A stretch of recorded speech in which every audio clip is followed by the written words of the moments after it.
name is Wendy Dixon. I'm 32 years old. 3 weeks ago, my parents stood up at their 40th wedding anniversary dinner and announced to 30 guests, "We're taking the whole family to Hawaii next week for another celebration." Everyone clapped. My sister squealed with excitement. I smiled, already imagining palm trees and ocean breezes. My first real vacation in years. Then I made the mistake of asking a simple question. "What time is our flight?" My father looked at me like I'd spoken a foreign language. My mother's smile tightened.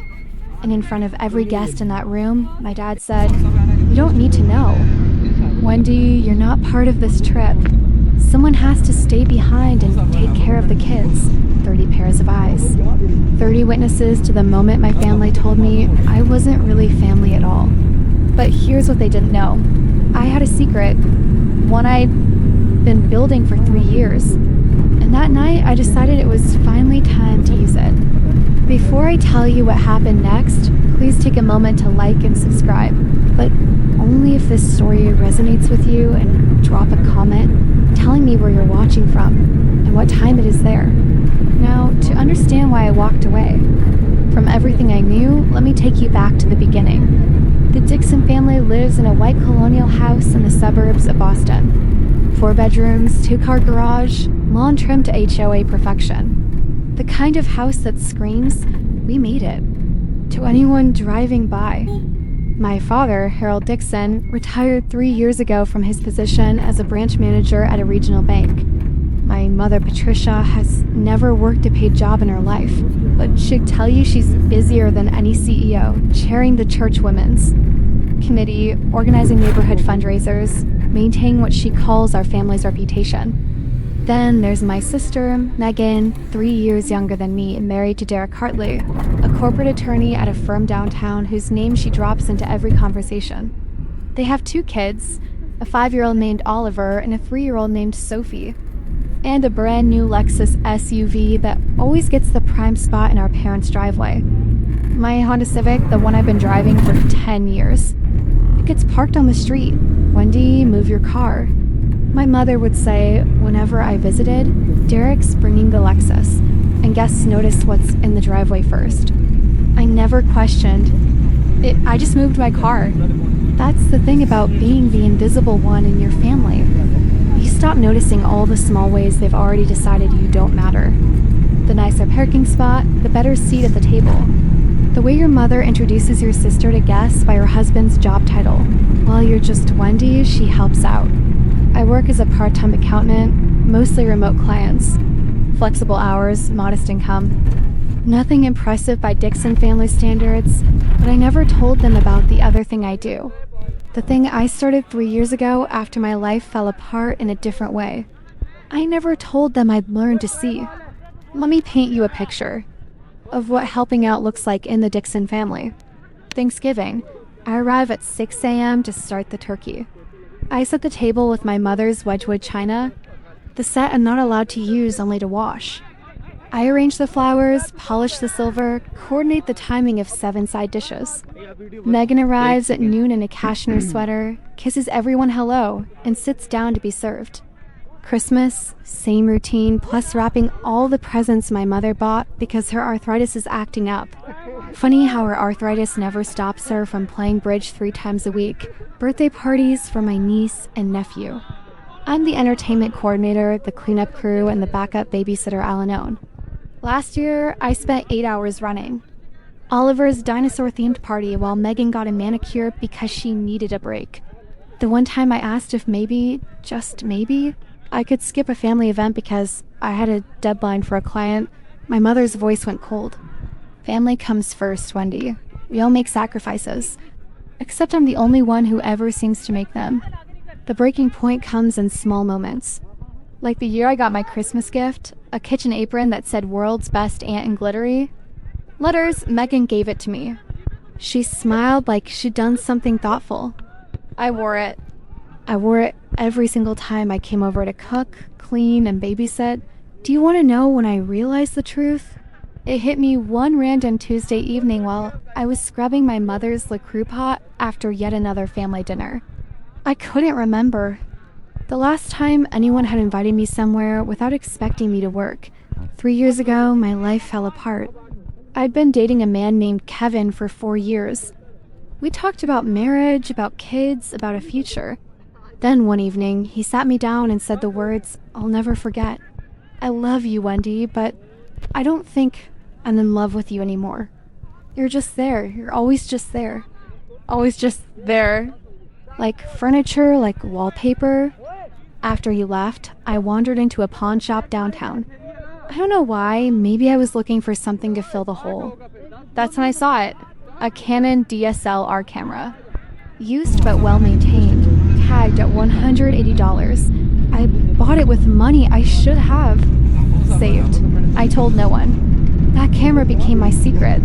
I started photographing things most people ignore. Elderly women at bus stops. The tired faces of overnight janitors. The calloused hands of a street vendor.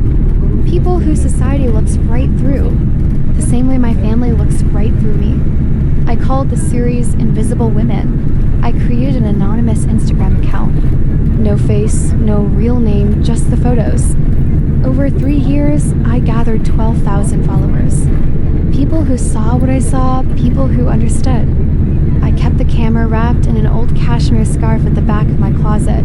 It was the only thing I ever kept for myself. 3 weeks before my parents' anniversary party, I got an email that I almost deleted as spam. It was from a gallery in Monterey, California, Coastal Light Gallery, asking if I'd be interested in discussing my work. I stared at that email for 20 minutes before I realized my hands were shaking. But I didn't reply. Not yet, because good things didn't happen to people like me. There's one person in my family who actually sees me. Her name is Ruth, and she's my mother's younger sister. Aunt Ruth is what my mother calls the family disappointment she never married. She followed her passion for ceramics instead of getting a real job. 20 years ago, she moved to Carmel by the Sea to open a small cafe with a pottery studio in the back. My mother hasn't forgiven her since. Ruth threw away her potential. My mother likes to say she could have had a good life, but she chose to play with clay. I've been calling Aunt Ruth every Sunday night for 7 years. My mother doesn't know. It was Aunt Ruth who first saw my photographs. I'd sent her one, just one, testing the waters, and her response made me cry. Wendy, this is extraordinary. You have a gift. Nobody had ever called anything I did extraordinary. She was the one who encouraged me to keep shooting, to keep posting. And she was the one who 3 weeks before my parents' anniversary said something that changed everything. Wendy, I hope you don't mind, but I sent your Instagram link to someone, a gallery owner I know at Monterey. His name is Marcus Coleman. He's looking for emerging artists. I nearly dropped the phone. Aunt Ruth, that's the gallery that emailed me. I know, sweetheart. He told me he wants to talk to you about his solo exhibition. Silence, my heart pounding, but that's real. That's an actual career thing. Yes, it is. Her voice was gentle but firm. And you deserve it. You don't need anyone's permission to pursue what you love.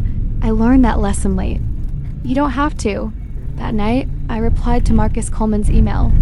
Now, let me bring you to the night that changed everything. My parents' 40th wedding anniversary.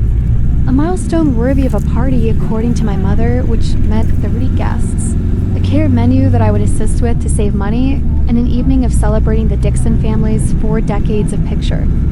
Perfect marriage. The preparations started a week before. I took 3 days off from my accounting clients to help set up. I ordered flowers, white roses, and pies per my mother's specifications. I handwrote 60 place cards in the calligraphy she insisted upon. I coordinated with the caterer, pressed the tablecloths, polished the Waterford crystal glasses that had been a wedding gift 40 years ago. On the day of the party, I arrived at 7 a.m. I wore jeans and a t-shirt because there was no point dressing up when I'd be in the kitchen for the next 10 hours. By 6 p.m., the house looked perfect. Candles glowed on every surface. The dining table stretched across the living room, set for 30 with my mother's finest china. I changed into a simple black dress. Nothing fancy, nothing that would draw. "Attention, Wendy," my mother's voice caught me in the hallway. She looked me up and down, frowning. "Is that what you're wearing?" "It's black." I thought it was appropriate. "It's fine, I suppose. Just stay in the background. Today is about your father and me." I nodded. I always nodded. Guests began arriving at 7. The men in sports coats, the women in cocktail dresses, old colleagues, church friends, neighbors whose lawns were as immaculate as ours. 30 people who thought they knew the Dixon family. None of them knew me at all. And in 3 hours, that wouldn't matter anymore. Megan arrived at 7:15, perfectly timed for maximum impact. She swept through the front door in a red wrap dress. Diane Vovenberg, she'd announced to anyone who asked, with Derek behind her in a charcoal suit and their 2 children dressed like catalog models. My mother rushed to embrace her, exclaiming over how beautiful she looked, how handsome Derek was, how precious the grandchildren were. I watched from the kitchen doorway, holding a tray of bruschetta. "Everyone, you remember my daughter Megan and her husband Derek?" My mother announced to the room. "Derek's a partner at Whitmore and Associates. They just made him partner last year. We're so proud." Applause, smiles, congratulations. My mother never mentioned that I was the one who'd done Derek's taxes for 3 years, free of charge, naturally. I circulated with appetizers, refilled wine glasses, answered questions from guests who didn't recognize me. "Are you with the catering company?" one woman asked, reaching for a crab cake. Before I could answer, my mother appeared. "Oh, that's Wendy, my other daughter. She's helping out tonight." The woman smiled politely and turned away. My mother didn't notice. She never noticed. At one point, Derek approached me with Sophie squirming in his arms and Oliver tugging at his jacket. "Hey, can you take them? Megan and I need to mingle." "Not would you mind?" "Not, thank you, just can you take them?" Like passing off luggage? I took them. I fed them dinner in the kitchen. I wiped Sophie's face when she spilled juice on her dress. I told Oliver 3 stories to keep him from running into the living room and disrupting the party. When I finally emerged, dessert was being served. I hadn't eaten anything all day. No one had thought to save me a plate. The announcement came at 9 o'clock, right after my mother's tiramisu was served. My father stood up, tapping his champagne glass with a fork. The room fell silent.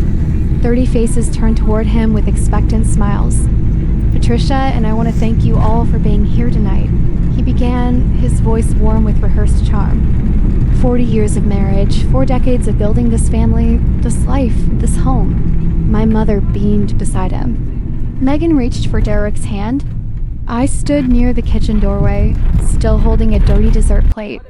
And to celebrate this milestone, my father continued, "We have a surprise announcement." He paused for effect. My mother's eyes sparkled. "Next week, we're taking the whole family to Hawaii. 1 week at the Four Seasons in Maui, a second celebration, just the Dixons." The room erupted in appreciative murmurs. "How wonderful. What a gift. You two deserve it." Megan actually squealed. "Dad, that's amazing. The kids are going to love it." I felt something lift in my chest. The whole family. That meant me too. For once, I wouldn't be cooking, cleaning, or babysitting. I'd actually be included. I stepped forward, allowing myself a small smile. "That sounds incredible. What time is our flight?" The question hung in the air. My father's expression shifted. He glanced at my mother. Something passed between them. A look I'd seen 1,000 times, but never understood until that moment. "Wendy," he said slowly, "you don't need to know the flight time." The room went quiet. Not the comfortable silence of anticipation, but the tense quiet of something going wrong. "I don't understand." I heard myself say. My father cleared his throat. "Because you're not going." 30 pairs of eyes. That's how many people watched my father tell me I wasn't part of the family vacation. "Someone needs to stay behind," my mother added, as if this were the most logical thing in the world. "Megan and Derek need a real vacation." "That means you'll watch the children." But I started, Wendy. Honestly, my mother's tone sharpened. You don't have anything important to do. Megan works hard. She deserves a break. Megan works hard. Megan, who hadn't held a job since Oliver was born. Megan, who had a nanny 3 days a week and still complained about being exhausted. It's just a week, Derek added, not even looking at me. The kids love you. I stood there in my plain black dress, holding a dirty plate while 30 people watched me be dismissed from my own family. Some of them looked uncomfortable. Most of them just looked away. One woman, I didn't know her name, leaned toward her husband and whispered something. He nodded. I caught the words, "Poor thing. She must be used to it by now." The champagne! Glass in my hand trembled. I set down the plate, set down the glass, because I didn't trust myself not to drop them. Of course, I heard myself say, "I understand." I smiled, the smile I'd learned to wear after 32 years of being the one who helps out, the one who doesn't complain, the one who is always just there. But something inside me had finally cracked. Not broken, cracked, like a fault line, shifting before an earthquake. I excused myself to the kitchen. I leaned against the counter and closed my eyes. And for the first time in my life, I started making a different kind of plan. The party continued without me. Of course, it did. I stayed in the kitchen, mechanically washing dishes, while laughter and conversation drifted in from the living room. At some point, Megan appeared, her red dress swishing against the doorframe. "Wendy, don't be upset," she said, reaching for my arm. "You know how it is. Derek and I really need this time together. It's been so stressful lately, the kids. I kept washing. I understand. Besides, you're so good with Oliver and Sophie. They'll barely notice we're gone." I rinsed a champagne glass, set it in the drying rack, said nothing. Megan sighed the way she always does when she thinks I'm being difficult. "Look, it's just a week and you don't have like a boyfriend or anything tying you down. Your schedule is flexible." Flexible? That word again, as if my time had no value because I chose how to spend it. Derek made a list, she continued, pulling out her phone, their schedules, food allergies. "Sophie can't have strawberries, remember? And there's this new thing with Oliver's ear. He might need drops. I'll text you everything." She didn't ask if I was willing. She just assumed. That's when Derek appeared, loosening his tie. "All sorted. Great. We're heading out early tomorrow." To pack, "Megan, your mother wants photos before we leave." They were gone before I could respond. Not that I would have. Not that I ever did. But as I stood there alone in my mother's kitchen, staring at the list of instructions Megan had just texted me, a single thought crystallized in my mind. They don't see me as family. They see me as staff, and staff can resign. It was almost midnight when I found the emails. The last guests had finally left. My parents had gone to bed, exhausted from accepting 40 years' worth of congratulations. I was alone in the living room folding tablecloths when I realized I needed to send a file to a client whose deadline I pushed back for this party. My laptop was at home. My mother's was on the kitchen counter. She won't mind. I told myself she'd borrowed my things 1,000 times without asking. I opened the laptop. Safari was already running. And there it was, my mother's Gmail, still logged in. I should have clicked away immediately. I should have minded my own business, but I saw my name in the subject line of a recent thread. Re-Hawaii arrangements, Wendy situation. My finger hovered over the trackpad. I knew I shouldn't. I knew whatever I found would hurt. I clicked anyway. The thread was between my mother and Megan starting a week before the party. From Patricia. "Dixon to Megan Hartley, keep Wendy here to watch the kids. She doesn't have anything important to do anyway." Derek was right. It's like having free help. She should be grateful we give her something to do. And Megan's reply, "Totally agree, Mom. She'd probably feel useful for once." It's kind of sad, honestly, but at least it works out for us. I read those words 3 times to make sure I understood them. Free help, she should be grateful. Kind of sad. I took screenshots. I emailed them to myself. I deleted my email from the sent folder and cleared the browser history. Then I sat in my mother's dark kitchen in the house where I'd grown up and finally let myself understand exactly what I was to them. I drove home at 1 o'clock in the morning through empty streets. My apartment was small, a one bedroom in a building. That hadn't been updated since the 9 South. Beige carpet, white walls, furniture I bought secondhand. My mother had called it depressing. The one time she visited, but it was mine. The only space where I could breathe. I sat in the darkness for a long time, staring at my phone. The email from Marcus Coleman glowed on the screen. The one I'd answered, but never followed up on. We'd exchanged a few messages about a potential meeting. He wanted to see my full portfolio in person. He was excited about the series. I could go. I could actually go. I picked up my phone and called the only person who would understand. Aunt Ruth answered on the second ring. Even though it was past midnight. Wendy, what's wrong? I told her everything. The announcement, the humiliation, the emails. My voice cracked exactly once when I read aloud the words, "Free help." When I finished, there was silence on the line. Then Aunt Ruth said something I'll never forget. "Wendy, I have a spare room above the cafe. I need help with the morning shift anyway. And that gallery? It's 20 minutes from my place." "Aunt Ruth, I can't just..." "Yes, you can. You can leave. You can choose yourself for once. The only person stopping you is you." I hung up at 2 o'clock in the morning. By 6, I'd started packing. 3 suitcases, my camera equipment, my laptop, the cashmere scarf that had wrapped my Canon. For 3 years, I left behind the world's best Aunt Apron. For the first time in 32 years, I was choosing myself. If you've made it this far, I want to ask you something. Have you ever had to choose between your family and yourself? Have you ever stood at a crossroads where staying meant losing who you were? Tell me in the comments, what would you do? Would you stay and endure it, or would you leave?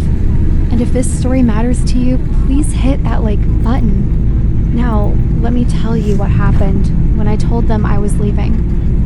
2 days before my family's Hawaii trip, I drove to my parents' house one last time. My mother was in the living room coordinating outfits for the vacation. Megan sat on the couch scrolling through resort reviews.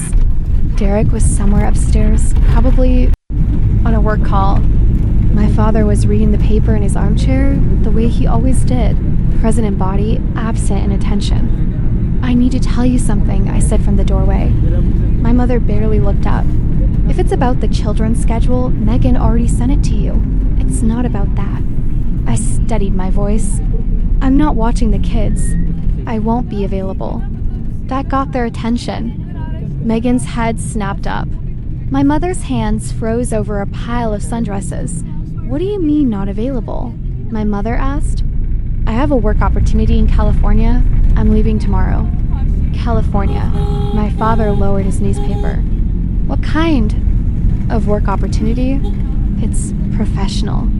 Something I've been working toward." I didn't owe them the details. I didn't owe them anything. Megan's face twisted. "Wendy, you can't be serious. I'm counting on you. We all planned around this." "You planned around me without asking me," I said quietly. "I'm not canceling my life because you assumed I didn't have one." The silence was deafening. Then my mother stood up, her voice cold as January. "This is incredibly selfish, Wendy. Megan needs your help. Family comes first." "Family comes first," I repeated. "Except when it comes to inviting me to Hawaii." Her mouth opened, then closed. For once, Patricia Dixon had nothing to say. My father cleared his throat. "If you leave, don't expect us to welcome you back with open arms." "I understand," I said. And for the first time, I meant it. The next 24 hours were a masterclass in emotional manipulation. My mother called 6 times. Each voicemail was more dramatic than the last. "You're tearing this family apart, Wendy. I hope you can live with that. Your father is devastated. He barely ate dinner. Megan cried all evening. The children kept asking where Aunt Wendy was going. Megan took a different approach. Weaponized vulnerability. Wendy, I don't understand why you're doing this to me. I'm your sister. Don't you care about us at all? And then the text that nearly broke me. You're going to end up alone, just like Aunt Ruth. Is that what you want? I stared at that message for a long time, just like Aunt Ruth. They meant it as an insult. They meant it to scare me. But Aunt Ruth had her own business, her own art, her own life built on her own terms. Aunt Ruth was happy. Maybe ending up like Aunt Ruth wasn't a threat. Maybe it was a promise. I turned off my phone. The last thing I did before I left Boston was walk through my empty apartment. 3 suitcases by the door. Everything else would stay behind. The secondhand couch, the beige carpet, the life I'd been living for everyone else. I taped my spare key to an envelope and slid it under my landlord's door. Month-to-month lease, paid through the end of January, clean break.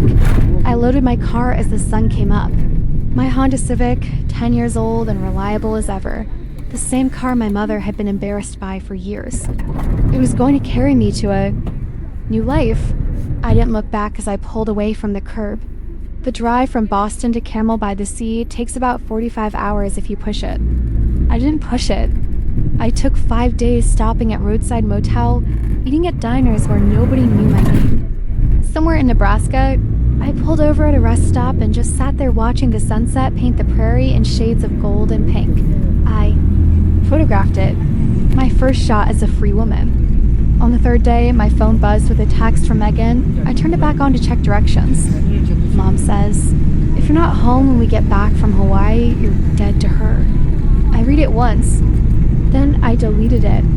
She was already acting like I was dead anyway. At least now I'd be alive somewhere else. On the 4th day, I called Aunt Ruth from a gas station in Arizona. "I'm about 8 hours out," I said. "Your room is ready. Fresh sheets, ocean view, and Marcus wants to meet you tomorrow afternoon if you're up for it." My stomach flipped. "Tomorrow?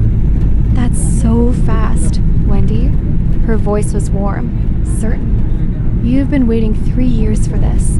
It's not fast. It's finally." When I crossed into California, something shifted inside me.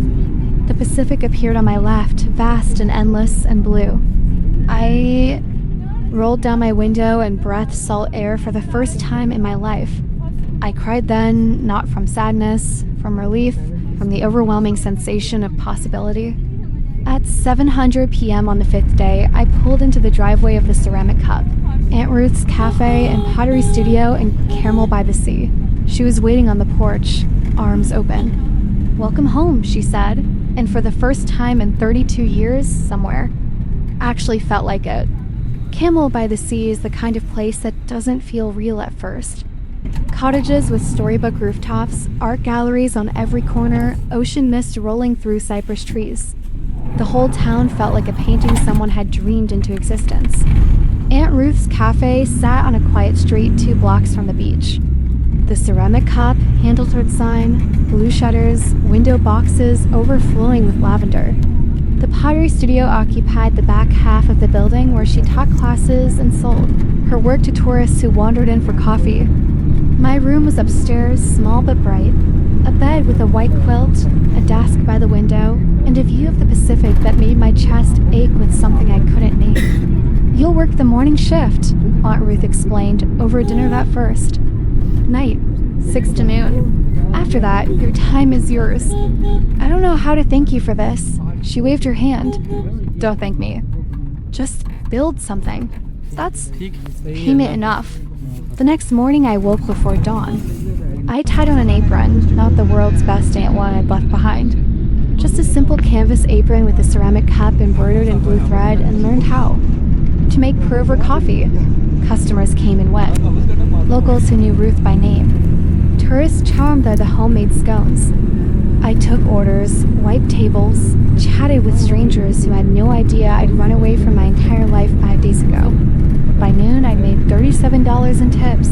I'd smiled more than I had in months. And at 2 o'clock, I had an appointment at Coastal Light Gallery. I showered, changed into the nicest dress I owned, and walked 3 blocks to meet the man who might change everything. Marcus Coleman looked nothing like I expected. I'd imagine someone intimidating, slicked back hair, designer suit, the kind of gallery owner who made artists feel small. Instead, the man who greeted me at Costa Light Gallery was tall and weathered with silver hair and kind eyes. He wore a linen shirt, sleeves rolled up, and smiled like we were already friends. "Wendy Dixon," he said, shaking my hand. "Ruth has told me a lot about you, but the work speaks for itself." He led me through the gallery.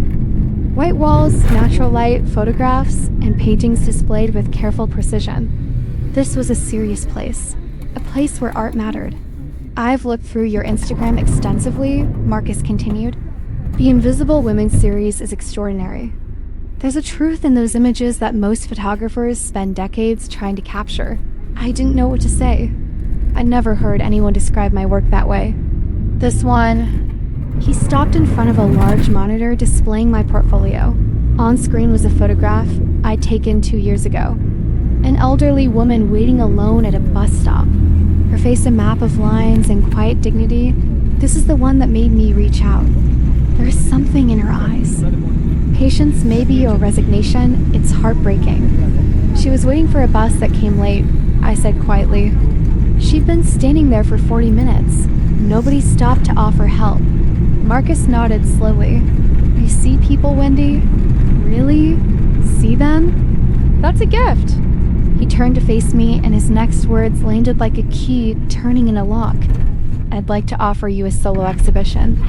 15 pieces opening in 6 weeks will cover printing, framing, and marketing. You keep 60% of all sales." I signed the contract on a Tuesday afternoon, sitting at Marcus' desk with sunlight streaming through the gallery windows. The document was simple. 15 photographs, opening night scheduled for late August. Coastal Light Gallery would handle production costs, printing, framing, installation, marketing materials. I would receive 60% of all sales revenue, with the gallery retaining 40% as commission. "Standard terms," Marcus assured me. "Fair terms." But as I read through the pages, my hands started to shake. "Take your time," Marcus said gently. This is a big step. It wasn't the business terms that overwhelmed me. It was seeing my name printed in official type. Artist Wendy Dixon. A legal document recognizing that my work had value, that I had value. I thought about all the times I'd done my family's taxes without credit, all the parties I'd organized without thanks, all the hours spent caring for children.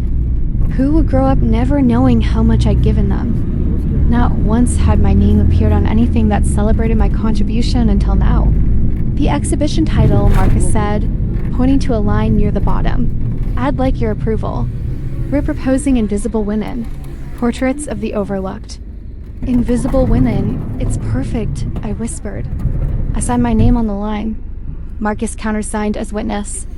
The document was notarized by his assistant, a young woman named Julia, who stamped the pages with official precision. When it was done, Marcus handed me my copy.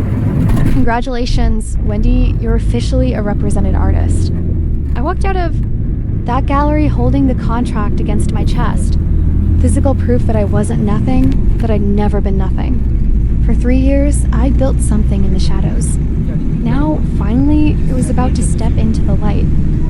While I was building my new life in California, my family was discovering what my absence actually meant. I didn't witness these events firsthand. Of course, I heard about them later, pieced together from voicemails and texts, and one very awkward phone call from my father.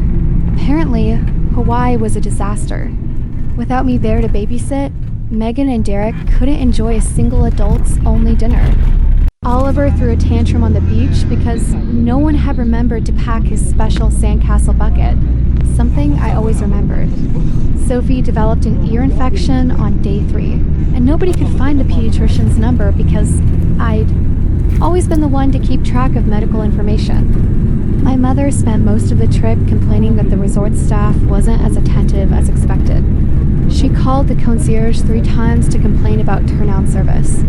She sent back her My twice. "This isn't relaxing at all," she reportedly said. Who planned this trip? My father wisely did not remind her that she had planned it herself. The text started arriving on day 4. Wendy, where are the kids' medication records? Wendy, what's Oliver's bedtime routine? He won't sleep, Wendy. The restaurant doesn't have a kids' menu. What would they eat? I didn't respond. I was too busy.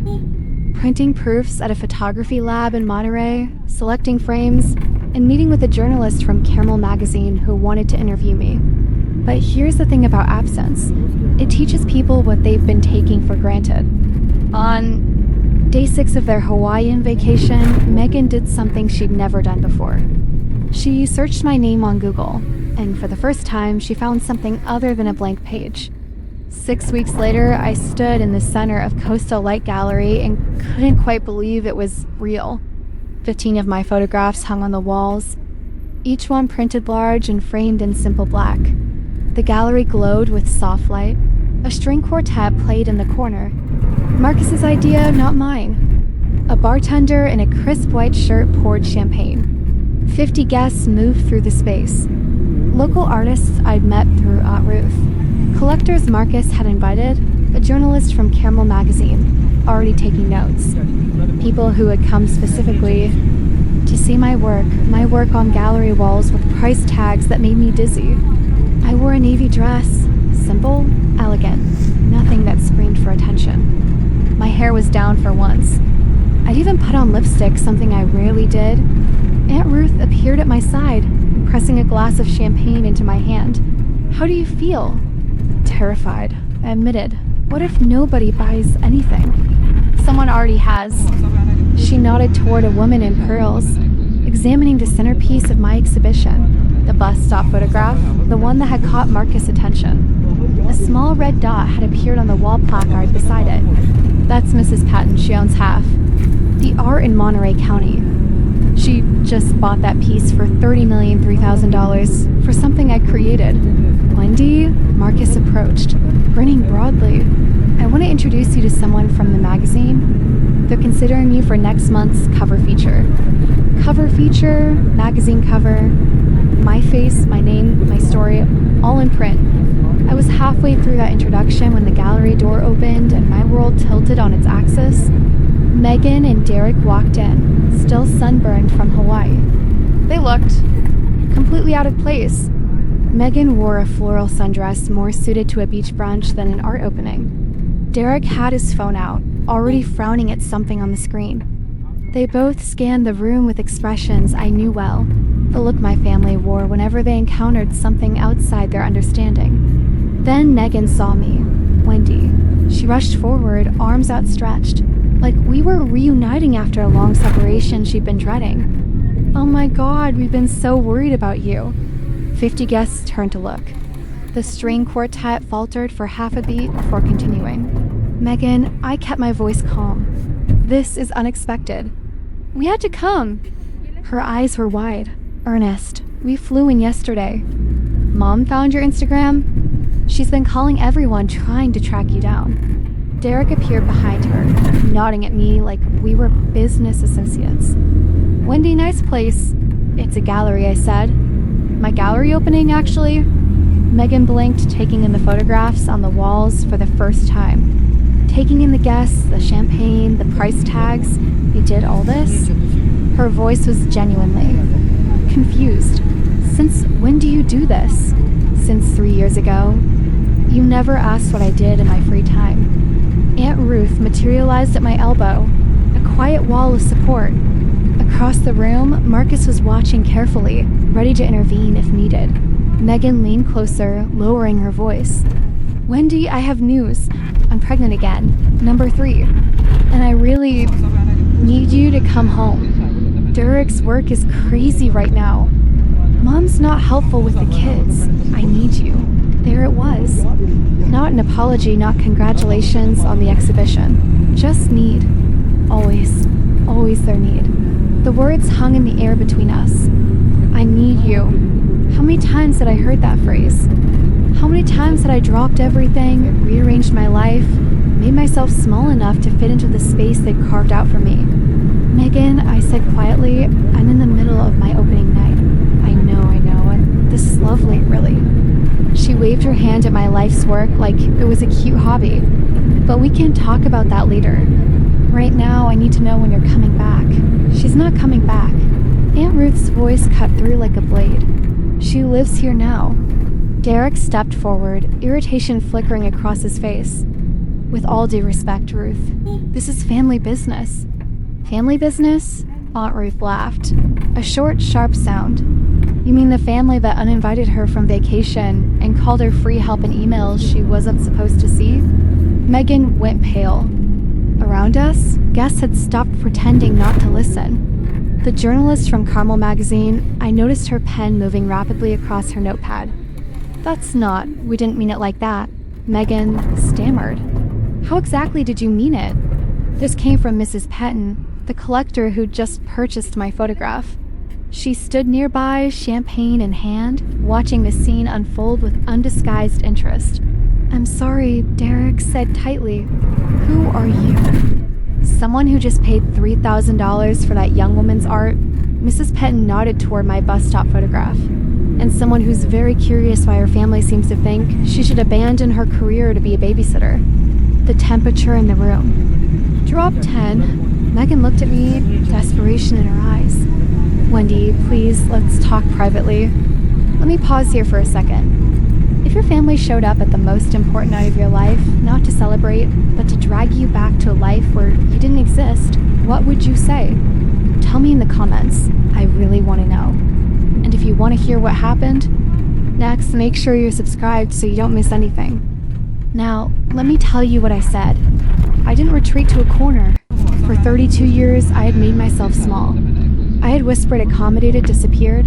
Not tonight. I stepped forward into the center of my own exhibition and spoke clearly enough for everyone to hear. Megan, I understand that you're pregnant. Congratulations, genuinely, but I won't be coming back to Boston to be your childcare. Wendy, I'm not finished. My voice didn't waver. You can hire a nanny. You can hire two. Derek makes enough at Whitmore & Associates, and you've never had trouble spending money before. What you can't do is hire me because I was never paid. Megan's mouth opened, then closed. Around us, I could feel the gallery guests leaning in. This isn't a hobby, I continued gesturing to the walls. This is my work. I've been building this for 3 years while everyone in our family assumed I had nothing important to do.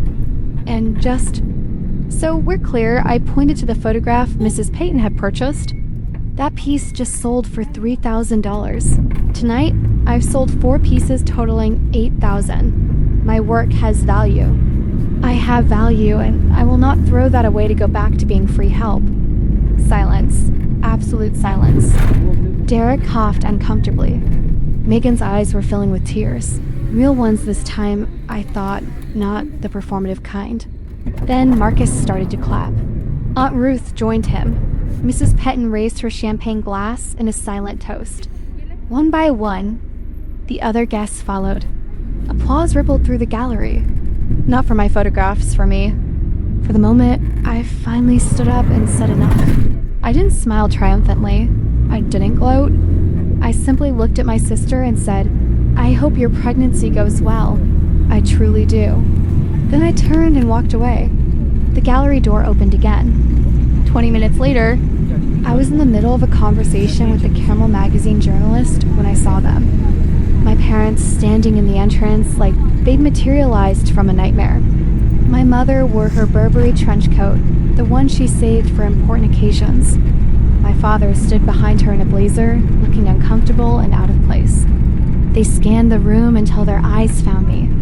Patricia Dixon walked through my gallery like she owned it.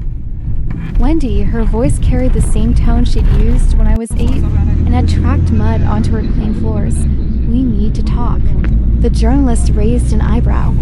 I excused myself and moved to intercept my parents before they could cause more of a scene. You came all this way, I said evenly.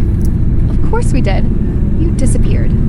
You left your family when we needed you most. My mother's voice trembled with righteous indignation. And now I find you here playing artist while your sister is pregnant and struggling. Megan is pregnant and wealthy. I corrected. She's not struggling. She's inconvenienced. Don't be cruel, Wendy. This isn't you, you're right. I took a breath. It isn't the me you wanted. The me that you could count on to do whatever you asked. But that Wendy was never seen. Mom, she was just used. My father cleared his throat. Wendy, your mother is trying to say... I know what she's trying to say, Dad. I've heard it my whole life. Family comes first. Make sacrifices. Don't be selfish. I met his eyes, but I wasn't part of the family trip to Hawaii. Remember? So, which is it? Am I family or aren't I? Neither of them had an answer. My mother recovered first. Hawaii was one trip, she said dismissively. You're blowing this out of proportion. Someone had to stay with the children. Someone, I repeated. Why me? Why always me? Because you have the time, you don't have a husband. You don't have children of your own. What else would you be doing? I wondered if I would ever use those screenshots. Part of me had hoped I'd never have to. But standing there in my gallery, surrounded by my work and my witnesses, I realized that some truths need to be spoken aloud. I pulled out my phone. Let me read you something, I said, my voice steady. This is an email you sent to Megan before. The anniversary party, my mother's face went white. Keep Wendy here to watch the kids. She doesn't have anything important to do anyway. It's like having free help. She should be grateful we give her something to do. The gallery had gone silent. Again, I could feel every eye on us. And Megan replied, I continued. She'd probably feel useful for once. It's kind of sad. Megan, standing a few feet away, looked like she wanted the floor to swallow her. Wendy, my father started, where did you? It doesn't matter where I found it. What matters is that you wrote it. I lowered my phone. I'm not reading this to embarrass anyone. I'm reading it so you understand why I left. You didn't see me as family. You saw me as staff, and staff has the right to quit. My mother's mouth opened, closed, opened again. For the first time in my life, Patricia Dixon was speechless. The journalist from Caramel magazine was still writing. It was Derek who broke first. This is ridiculous. He snapped, stepping forward. Wendy, you're making a scene over nothing. So your family asked you to babysit. Big deal. That's what families do. Not everyone gets to run off and pretend to be an artist. Pretend. Mrs. Petton's voice cut through the room like ice. I just spent $3,000 on her work. I don't pay that kind of money for pretend. Derek turned, his corporate composure cracking. With respect, ma'am, you don't know this family. This is between us. Actually, I know exactly what I need to know, Mrs. Peyton said. Down her champagne glass. I know that young woman has spent years photographing people society overlooks, and I know her own family treated her exactly the same way. A murmur rippled through the gallery. Guests were openly staring now. The kind of attention my mother had always craved, but not like this. Never like this. My mother tried to salvage the situation. This is a misunderstanding. Family jokes are being taken out of context. A joke. Another voice. A woman in her 60s with silver hair and a kind face. I'd sold her a photograph earlier. That evening. Telling your daughter she has nothing important to do. Calling her free help. What's funny about that? More murmurs is more judgment. The social capital my mother had spent decades accumulating was evaporating in real time. I think, Aunt Ruth said gently, it might be time for you to leave. My mother's face flushed scarlet. My father took her arm. Megan was crying now, real humiliated tears. Derek stood frozen, finally understanding that his courtroom tactics meant nothing here. Wendy, my mother said, her voice shaking, you will regret this. No, I said quietly. I really won't. My mother left first. She turned on her heel without another word, pulling my father behind her. The gallery door closed, with a soft click that somehow echoed louder than a slam. Megan lingered, mascara smudged, arms wrapped around herself like a child caught misbehaving. Wendy, her voice cracked. I didn't know you felt this way. I thought you liked helping. No, you didn't, I said, not unkindly. You didn't think about it at all. None of you did. Derek put a hand on Megan's shoulder. For once, he said nothing. Maybe he'd finally run out of arguments. I hope your pregnancy is healthy, I added. I hope your kids are happy, but I won't be their living aunt anymore. If you want to be in my life, it has to be different. It has to be equal. Megan nodded, tears streaming. I understand. I wasn't sure she did, but it wasn't my job to make her understand anymore. They left through the same door our parents had used. The gallery let out a collective breath. Aunt Ruth appeared beside me, wrapping an arm around my shoulders. You. Okay. I think so. I let out a shaky laugh. I just told off my entire family in public at my own art show. You did, and you were magnificent. Marcus approached, pressing a fresh glass of champagne into my hand. For what it's worth, I've been doing this for 20 years. Never seen an opening night quite like this one. Is that good or bad? He smiled. Let's just say everyone here is going to remember your name. And that, Wendy Dixon, is exactly what an artist needs. I looked around at my photographs, my gallery, my new life. For once, I didn't feel invisible. By the time the gallery closed that night, I'd sold 8 of 15 photographs. 8 pieces, $14,000 in total sales.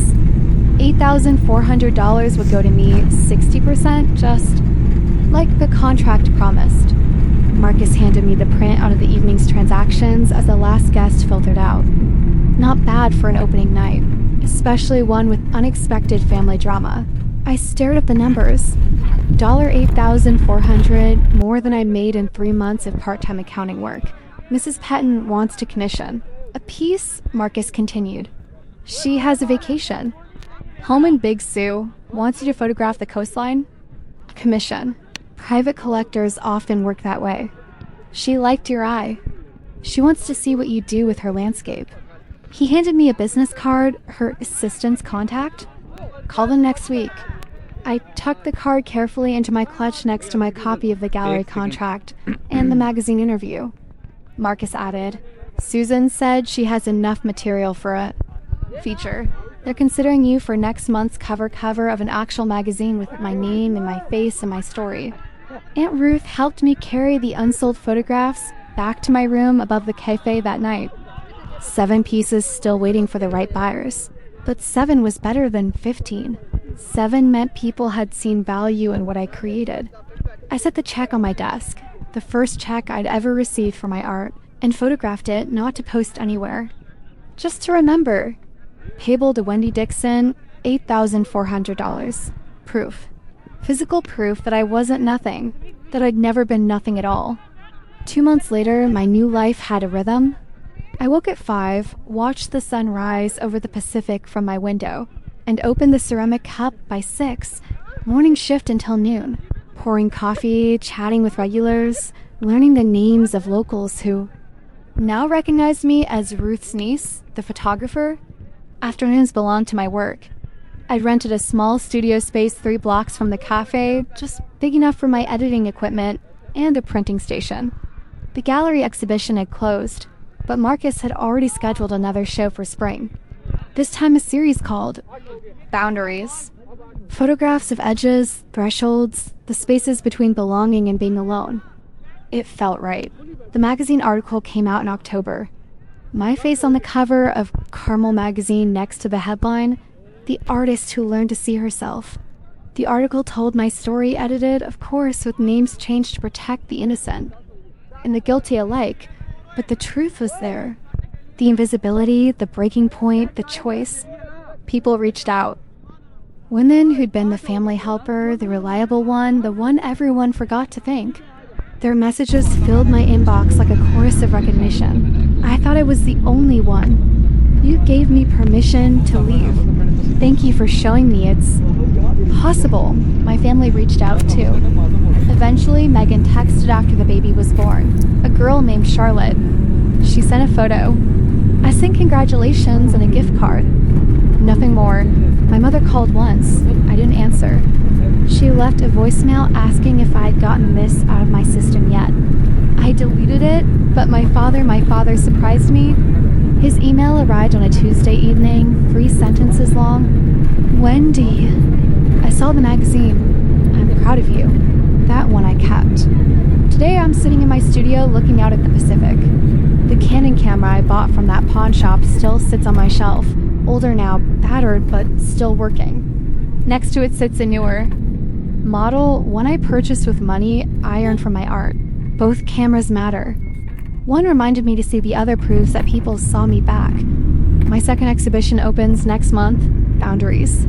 15 new photographs, each one exploring the edges of connection, where family ends and self begins, where obligation crosses into exploitation, where love becomes something else entirely. I think it might be my best work yet. Aunt Ruth stops by every morning with coffee and commentary. Marcus checks in weekly with updates about collectors and opportunities. The ceramic cup regulars have started requesting the photographer's table by the window, where I sometimes edit photos between customers. I'm not rich, I'm not famous, but I'm seen. And that's enough. As for my family, we exist in a new configuration now. Christmas cards, birthday texts, the occasional update about the children. Civil, distant, healthier than before. I haven't been back to Boston. Maybe someday I will, but only as a visitor, never as the help. The other day, I was going through old photographs and found one I'd taken years ago. A self-portrait shot in the mirror of my Boston apartment back when I was still invisible. The woman in that photo looked tired, defeated, like she was waiting for permission to exist. I deleted it.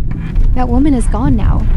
In her place is someone who takes up space, who creates beautiful things, who says no when she means no and yes only when she chooses. Someone who finally let herself be seen. That's the real story, not revenge, not triumph, just freedom. From a psychological perspective, Wendy's story illustrates something called parentification. When a child, often the eldest, takes on adult responsibilities without recognition or reciprocity. She also occupied the scapegoat role, the family, a member whose needs are consistently deprioritized, while a golden child, Megan, receives endless attention and resources. Here's what I want you to take away from this. Setting boundaries isn't betrayal. It's not abandonment. It's the recognition that you cannot pour from an empty cup, and that the people who truly love you won't ask you to. If you're in a situation like Wendy's, remember your worth isn't measured by how useful you are to others. It's inherent. It was always there. And sometimes the bravest thing you can do isn't fight back. It's walk away. Build something of your own. Let your life speak. Louder than any argument ever could. You deserve that. We all do.